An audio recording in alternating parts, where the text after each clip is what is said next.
السلام عليكم ورحمة الله وبركاته، أهلًا بيكم حبايبي عاملين إيه؟ يا رب دايمًا تكونوا بخير وبصحة وسعادة. النهارده إن شاء الله هاعمل لكم كوكيز في أقل من 10 دقايق، أيوه في أقل من 10 دقايق، للبنات اللي بتموت في الكوكيز وما بتعرفش تعمله. يالّا نسمي الله ونعرف الطريقة ونشوف المقادير. أنا معايا بولة هنا حطيت عليها نُص كوباية زبدة زي ما أنتم شايفين كده، و ضِفت نُص كوباية سُكّر بودرة، وحطيت رشة ملح صغيّرة خالص، جِبت بقى مضرب السلك وفضلت أقلِّب واحدة، واحدة كده بشويش. عايزين تشتغلوا بالمضرب الكهربائي ما فيش أي مشكلة.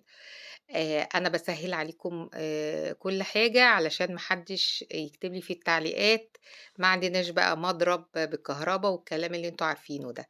بعد كده نزلت ببيضة، أيوه بيضة.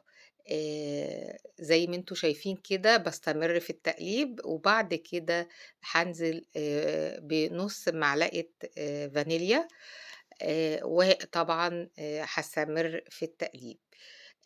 عايزة يعني القوام يكون يعني أفتّحه طول ما أنا ماسكة المضرب كده بإيدي وشغّالة هيفتح، تمام كده. بانزل بقى بكوبايتين دقيق منخولين كويس أوي، وباستمر برضه في التقليب. أنا هنا كان في مقطع أنا ضِفت هنا نُص معلقة baking powder وحطيت ما كتّرتش الbaking powder، أنا حطيت نُص معلقة بس، و ضِفت كمان معلقة نشا و معلقتين لبن بودرة. في طبعًا مقطع اتحذف منّي بدون قصد، فهو ده اللي فيه المقادير بتاعة لبن البودرة والنشا. تمام كده، أنا هاكتبه لكم برضه كل المقادير في صندوق الوصف علشان خاطر تعرفوا كل المقادير.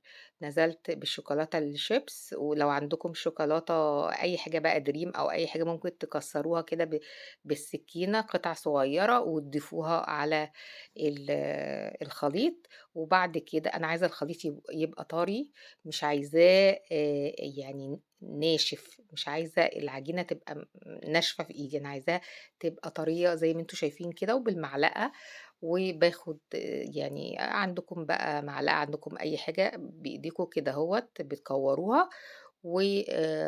طبعًا كان عندي ورق زبدة حطيته في الصاج، وزي ما أنتم شايفين كده شكّلتها ودخّلتها على درجة حرارة 180، وطلعت بالطعامة واللذاذة بجد، بجد الطعم يا جماعة يعني أحلى من الشكل كمان، يعني الطعم لذيذ جدًا، جدًا، جدًا.